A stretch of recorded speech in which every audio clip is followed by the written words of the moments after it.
The UN Agency for Palestinian Refugees said one of its warehouses in war-ravaged Gaza was hit, amid mounting efforts to bring food to the besieged Palestinian territory. The Israel-Hamas conflict raging since October 7 has caused mass civilian deaths, reduced vast areas to a rubble-strewn wasteland and sparked warnings of looming famine in the Palestinian territory of 2.4 million people. We can confirm that an UNRWA warehouse, distribution center in Rafah, southern Gaza, has been hit, the United Nations agency said. The health ministry in Hamas-run Gaza meanwhile said 4 people were killed in the bombing of the warehouse. It came as donor nations, aid agencies and charities pushed on with efforts to rush food to the impoverished territory. The Israeli army said its troops were intensifying operations in the southern Gaza Strip, including the biggest city there, Khan Yunis.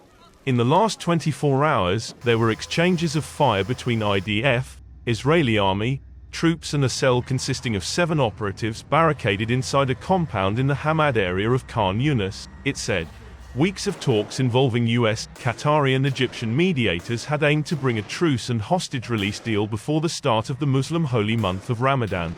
Israeli Prime Minister Benjamin Netanyahu has doubled down on his pledge to destroy Hamas, including by sending troops into Gaza's last area so far spared ground operations, far southern Rafah.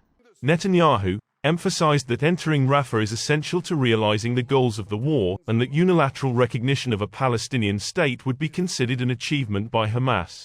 The prospect of a Rafah invasion has sparked global alarm because it is crowded with almost 1.5 million mostly displaced people.